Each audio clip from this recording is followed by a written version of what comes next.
Team India star bowler Mohammed Shami ఓ పెద్ద criminal అంటూ ముస్లిం మత పెద్ద ఇప్పుడు మహమ్మద్ షమీ మీద ఆగ్రహాన్ని వ్యక్తం చేస్తున్నటువంటి నేపథ్యంలో అసలు మహమ్మద్ షమీ ఏం చేశాడు, ఎందుకు ముస్లిం మత పెద్ద మహమ్మద్ షమీ మీద ఆగ్రహాన్ని వ్యక్తం చేస్తున్నారు, అతని ఎందుకు క్రిమినల్గా చిత్రీకరించేటువంటి ప్రయత్నం చేస్తున్నారు అనేది మనం పూర్తి స్థాయిలో తెలుసుకునేటువంటి ప్రయత్నం చేద్దాం. ప్రస్తుతం మనతో పాటు ఉన్నారు ప్రముఖ సామాజికవేత్త, ప్రముఖ రాజకీయ విశ్లేషకులు కృష్ణకుమారి గారు. మేడంతో మాట్లాడారు. మేడం నమస్తే. నమస్తే. Team India star bowler Mohammed Shami ఒక పెద్ద క్రిమినల్ అంటూ ముస్లిం మత పెద్ద ఆయన మీద ఆగ్రహాన్ని వ్యక్తం చేశారు.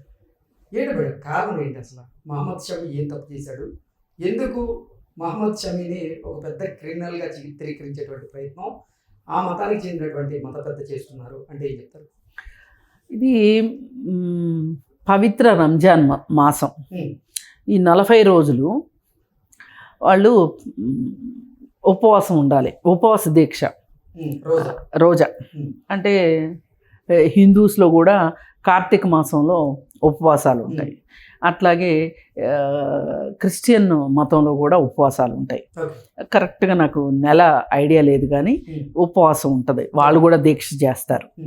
అయితే ఎవరు ఏ మతం వాళ్ళు చేసినా సరే కొన్ని మినహాయింపులు, కొన్ని సడలింపులు ఉంటాయి.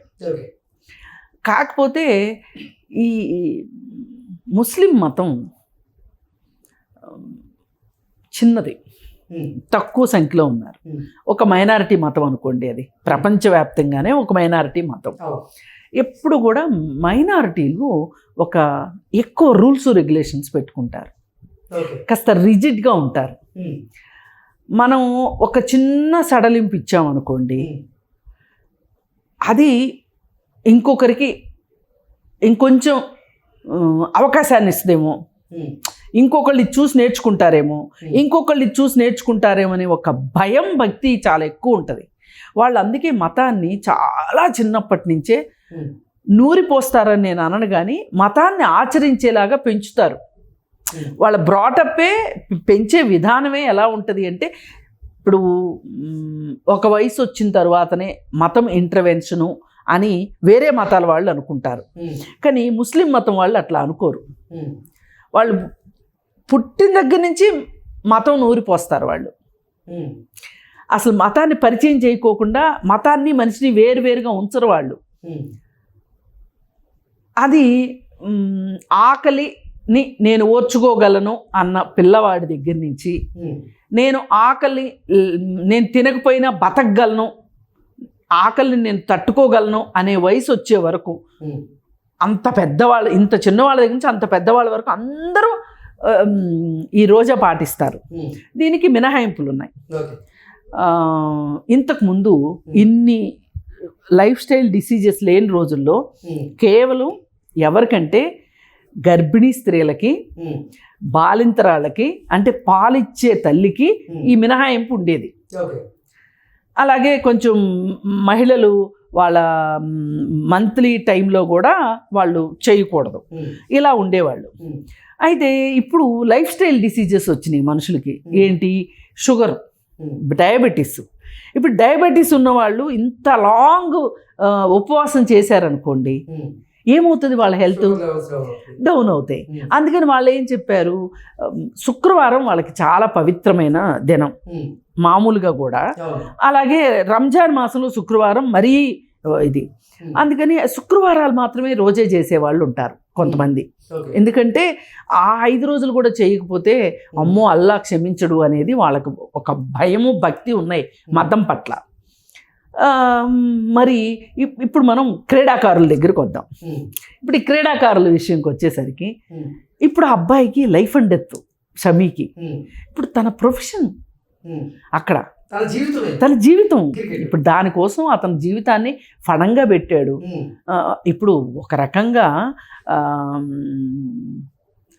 ఒక మైనారిటీ మతం నుంచి ఆ గేమ్లో ఎన్నో కొట్లాట్లు, ఎన్నో గందరగోళాల మధ్య డబ్బున్న వాళ్ళు, డబ్బు లేని వాళ్ళు చాలా పనిచేస్తాయి అక్కడ. ఈక్వేషన్స్ ఏ గేమ్లో అయినా ఉంటాయి, క్రికెట్లో మరీ ఎక్కువ ఉంటాయి. మరి అలాంటి పరిస్థితి దాటుకుని అక్కడ దాకా వచ్చాడు కదా. వచ్చిన అతను మరి ఇన్నాళ్ళు క్రికెట్ కోసం అతను ఎంత డబ్బును ఖర్చు పెట్టుకుని ఉంటుంటాడు, అతని కుటుంబం ఎంత అతని వృత్తి అది, అతని వృత్తి అది. మరి వృత్తి అంటే కుటుంబం అంటే అతను, ఈ మూడు విడదీయరాని. పైగా దేశం కోసం ఆడుతున్నాడు అనేది తర్వాత విషయం. అది కాసేపు పక్కన పెడదాం. దేశం కోసం ఆడుతున్నాడు అనేది. దేశం కోసమే ఆడేటట్లయితే దేశభక్తిని వాళ్ళ దేశభక్తిని నేను కించపరచను, కానీ ఇంతకంటే దేశభక్తి ఉన్నోళ్ళు ఉన్నారు దేశంలో. వాళ్ళకి క్రికెట్ ఆడే అవకాశం రాలేదుగా. మరి దేశం కోసం ఆడుతున్నారనే మాట అది వేరు. అది అసలు నాకు ఈ విషయంలో నాకు అది రూల్ అవుట్. అయితే ఇప్పుడు ఇలా ఉన్న అబ్బాయి ముస్లిం అయితే ఏంటి, క్రిస్టియన్ అయితే ఏంటి, హిందూ అయితే ఏంటి, అతను ఆడాలా వద్దా అనే పాయింట్ వచ్చినప్పుడు ఆడాలని చెప్తారు ఎవరైనా సరే. అది మతాన్ని ఉల్లంఘించినట్లుగా కానీ, అతను ఏదో తప్పు చేసినట్లుగా కానీ, అతను ఏకంగా అతను ఒక క్రిమినల్ అనేసారు వాళ్ళు. అది కొంచెం దుందుడుకుగా అన్నారు అని అనిపించింది. అసలు పైగా ఈ ముస్లిం మతంలో ఈ ఫత్వాలు జారీ చేయటం చాలా ఎప్పటి నుంచో విన్నాం. ఇప్పుడు శాతానిక్ వర్సెస్ అని చెప్పి సాల్మన్ రష్దీ రాస్తే, సాల్మన్ రష్దీని అతను, నేను అనుకోవటం పాకిస్తాన్ అతను అనుకుంటా, అతను వెళ్ళి వేరే దేశంలో తలదాచుకోవాల్సి వచ్చింది, చంపేస్తారని చెప్పి. అలాగే తస్లీమా నస్రీన్, ఆవిడ కూడా లజ్జా అనే ఒక నవల రాసింది. నవల రాసినందుకు ఆవిడని హైదరాబాద్ వస్తే కూడా ఏదో మీటింగ్ పెడితే ప్రెస్ క్లబ్లోనూ ఎక్కడో ముస్లింలంతా వచ్చేసేసి ఆవిడ మీద దాడి చేయడానికి వచ్చారు. ఆవిడకి కూడా ఫత్వా జారీ చేశారు. అట్లాగే షబ్నా ఆజ్మీ మంచి హీరోయిన్, ఆవిడ భారతదేశానికి నెల్సన్ మండేలా వచ్చారు ఒకసారి. వస్తే నెల్సన్ మండేలాని ముద్దు పెట్టుకుంది ఆవిడ. ఆమెకి ఫత్వా జారీ చేశారు. ఇవన్నీ చాలా పిల్లతనంగా ఉంటాయి ఒక రకంగా కొన్ని విషయాలు చూస్తే. అంటే అక్కడ అంతర్గత ప్రజాస్వామ్యం లేదు అని అర్థం ఆ మతంలో. ఇప్పుడు 1000 పూలు వికసించని 100 భావాలు సంఘర్షించని అనేది ఈ రోజున ఉన్న విషయం. అది కావాలి, డెమోక్రసీలో అది కావాలి. 10 మంది 10 ఉద్దేశాలు చెప్తారు, ఏమవుతుంది? అయినంత మాత్రాన ఎవరో ఒకళ్ళు ఇట్లాంటి వాళ్ళు ఏదన్నా చేశారు, పోనీ అతను చేసిన తప్పే అనుకుందాం, అతనికి అతని మనసుకు తెలియదా అతను ఎందుకు చేస్తున్నాడో? దేవుడు అతన్ని శిక్షించడా? నువ్వు ఒక మత పెద్దవు కాబట్టి నువ్వు ఇలా మాట్లాడేస్తావు. అసలు నువ్వు ఎంతమంది మన తెలంగాణలో ముల్లాలు దొంగ పెళ్ళిళ్ళు చేసి సౌదీ నుంచి వస్తున్న ముసలోళ్ళకి ఇచ్చి చిన్న పిల్లల్ని పెళ్ళిళ్ళు చేస్తున్నారు. ఎంతమందిని మీరు క్రిమినల్స్నిగా తిట్టారు మీరు చెప్పండి? ఇది ఎక్కువ క్రిమినల్ యాక్టా, అతను చేసింది క్రిమినల్ యాక్టా? మనకి అందుకే కొంచెం అంటే కొంచెము బుద్ధి జ్ఞానం ఉండాలి. ఎంత మత పెద్దలైనా సరే, అది హిందువులైనా సరే, ముస్లింలైనా సరే, ఇంకొకళ్ళైనా, ఎవరైనా సరే, మతం పేరుతోటి ఎంత దుర్మార్గాలు జరుగుతున్నాయో మనం రోజు పొద్దున్న లేస్తే చూస్తున్నాం. అలాంటప్పుడు అనిపిస్తుంది అసలు నిజంగా మతం అవసరమా సమాజానికి అని అనిపిస్తుంది. కోపం వస్తుంది, ఉక్రోషం వస్తుంది. ఇప్పుడు నిన్న మొన్న ఒక ఆయన కేసు వేశాడు జగ్గి వాసుదేవ్ మీద. ఆయన కూతురికేమో ఆయన పెళ్లి చేసుకున్నాడు, నా కూతురునేమో సన్యాసులుగా మార్చి ఆశ్రమంలో పెట్టుకున్నాడని. అలాగే ఆశారాం బాపు అనేవాడు చిన్నపిల్లల మీద అకృత్యాలు చేస్తే వాడిని అరెస్ట్ చేశారు. ముసలోడని కూడా చూడకోకుండా అరెస్ట్ చేసి జైల్లో పెట్టారు. అయితే ఆరోగ్యం బాగాలేదని చెప్పి ఢిల్లీలో ఏదో హాస్పిటల్కి తీసుకెళ్లారు. తీసుకెళ్తే ఆ హాస్పిటల్లో ఓ నర్సు వస్తే అబ్బా నీ బుగ్గలు కాశ్మీర్ యాపిల్స్లా ఉన్నాయి అన్నాడు. అంటే ఇక చూడండి మీరు, ఏ విషయంలో నిన్ను అరెస్ట్ చేసి ఇక్కడికి తీసుకొచ్చారో, అంటే నువ్వు అసలు ఇప్పుడు నువ్వు ఏ స్థితిలో ఉన్నావు, నీకేమైంది కూడా తెలియనంత వెర్రిలో ఉన్నావు అనమాట నువ్వు. వీడు ఒక బాపు, ఆశారాం బాపు ఆశ్రమం హైదరాబాద్లో కూడా ఉంది. ఇది తెలిసిన వెంటనే అసలు ఆశ్రమం మీద మేమందరం వెళ్ళి దాడి చేద్దాం అనుకున్నాం. అంత కోపం వచ్చింది. మరి ఇప్పుడు వాడెవడో ఉన్నాడు ఒకడు 200 మందిలో 300 మందినో డేరా బాబా అని, డేరా బాబా 200 మంది 300 మంది చంపేశాడు. అసలు ఇంకెంతమంది చచ్చిపోయారో తెలియదు. ఆ ఆశ్రమంలో ఉన్న వాళ్ళు కూడా దయనీయమైన పరిస్థితిలో ఉన్నారని తెలుస్తుంది. ఆడెవడో ఇంకొకడు స్వామీజీ కైలాసంకి వెళ్ళి నిత్యానంద ఆశ్రమంలో 2 కూతుర్లు పాపం, ఒక ఆయన సినిమా ఆయన రంజిత సిస్టరు, ఆయన మధ్య ఏదో ఒక ఇంటర్వ్యూలో చెప్పి బాధపడ్డాడు. ఇవాళ ఈ పెద్ద వయసులో నన్ను నా ఆడపిల్లలైనా సరే నన్ను చూసుకుంటారనుకుంటే ఇవాళ నాకు దిక్కు లేకుండా అయిపోయింది, ఆ ఆశ్రమమే ఇదంతా చేసింది అని చెప్పాడు. అలా ఏంటంటే మతం ఏదైనా కానీ అన్యాయం చేసినా మూర్ఖత్వానికి వెళ్ళినా మేము మత పెద్దలం కాబట్టి మేము ఏం మాట్లాడినా చెల్లుబాటు అవుద్ది అని అనుకోవటం చాలా శుద్ధ తప్పు. పైగా ఇంకొకటి ఏంటి అంటే ఇవాళ కుటుంబాన్ని రోడ్డును పడేసి వృత్తిని వదిలేసి కేవలం నేను రోజా పాటించి దేవుడి దగ్గర దేవుడి ఆశీస్సులు పొందాలి అని అనుకోవటం చాలా మూర్ఖత్వం అని నేను అనుకుంటా. నీకు నీ వృత్తి దైవం, వృత్తే దైవం అంటారు, బాధ్యతే దైవం. నీ భార్య నీ పిల్లలు ఇవాళ నీకు ఇతనికి ఏదైనా ఒడిదుడుకులు వచ్చినాయి అనుకోండి, ఆర్థిక పరమైన ఇబ్బందులు, ఈ మత పెద్ద ఇస్తాడా? చెప్పండి, ఇస్తాడా? ఇప్పుడు మొన్నాడెవడో బాబా ఢిల్లీలో ఆయన పాదధూళి కోసం వెళ్తే 222 మంది చచ్చిపోయారు. ఆ 222 మంది 200 కుటుంబాలు ఉండి ఉంటాయిగా, లేదు ఒకే కుటుంబంలో 2-3 ఉండుండొచ్చు కదా, వాళ్ళందరి పరిస్థితి ఏంటి? పైగా వాడు నిర్దోషం అని చెప్పి గవర్నమెంట్ ఇచ్చింది.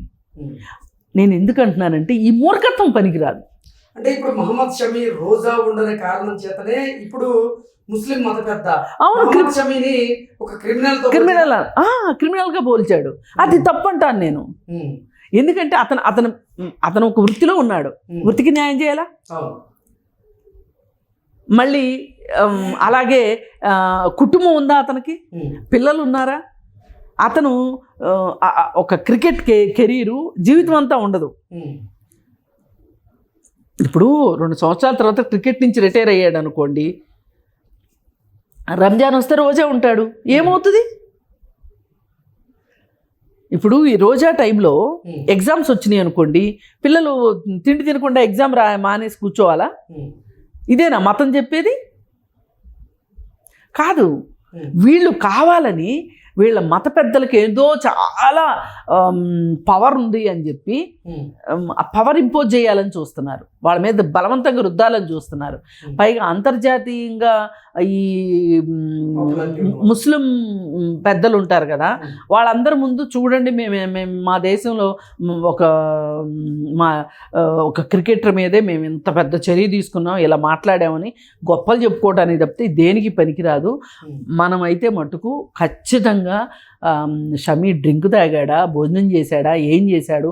పైగా వాళ్ళు ఏంటంటే ఆడే ముందు లైట్ ఫుడ్ తీసుకుంటారు, ఎన్ని గంటల ముందో ఫుడ్ కూడా తీసుకోరు వాళ్ళు, కేవలం లిక్విడ్స్ మీదనే ఉంటారు వాళ్ళు, ఎందుకంటే హెవీగా ఉంటాము అని. పైగా మొన్న ఎవరో ఒకళ్ళ గురించి అందంగా లేడు అని చెప్పి రోహిత్ శర్మ గురించి ఎంత తప్పండి అది. అది అక్కడ ఏమన్నా అందాల పోటీలు జరుగుతున్నాయా, క్రికెట్ జరుగుతుందా? అది మనుషులకి మెదడుకి నోటికి ఒక ఇంటర్ కనెక్షన్ ఉండాలి, ఉంటే సరిగ్గా మాట్లాడతారు. ఇంటర్ కనెక్షన్ లేదనుకోండి, మైండ్లో ఏదో ఉంటుంది, నోట్లోంచి ఏదో వస్తుంది, నవ్వులు పాలవుతారు. అందుకని నేనైతే 100% షమీకి నా రెస్పెక్టు ప్లస్ అలాగే నా ఎంపతి చూపిస్తున్నా. ఈ మత పెద్దలే వాళ్ళు ఉంటారు, రేపు పోతారు, కానీ మీరు మతాన్ని నమ్మితే కనుక నమ్మండి, ఎవరిష్టం వాళ్ళ చాయిస్ మీది. దేవుడి దగ్గర క్షమాపణ కోరుతారు. ఇప్పుడు క్షమించిన దేవుడా? ఏ దేవుడైనా సరే శరణు వేడిన దేవుడు శరణు వద్దు అని కాలుతో తంతే దేవుడు అవుతాడా? దేవుడు ఏమో చెప్పాడా, నీ కుటుంబాన్ని పట్టించుకోకు, నీ ముందు నీ దేశాన్ని పట్టించుకోకు, నువ్వు నీ మతాన్ని మాత్రమే పట్టించుకోవాలి. ఎక్కడా చెప్పలేదు. ఇది ఏంటంటే ఒక పక్క నుంచి హిందువులు హిందూ మతాన్ని మతమౌఢ్యాన్ని పెంచుతున్నారు కాబట్టి మేము కూడా మా మతాన్ని మేము చాలా జాగ్రత్తగా పెట్టుకుంటున్నాం అనే దానికోసం ఇది ఏదో ఉంటుంది కదా, అసంకల్పిత ప్రతీకార చర్యలు అంటారు, అట్లా ఉంది తప్పితే వేరేగా ఏమీ లేదు. ఎవరైనా సరే అతన్ని క్రిమినల్ అని మట్టుకు ఎవరో చూడరు. నేను అనుకోవటం ముస్లిమ్స్ కూడా పైకి అనలేకపోవచ్చు కానీ, మనలాగా మాట్లాడే స్వేచ్ఛ వాళ్ళకి లేకపోవచ్చు కానీ వాళ్ళ మనసుల్లో కూడా ఇదే ఉంటుందని నేను అనుకుంటున్నాను. Okay, thank you.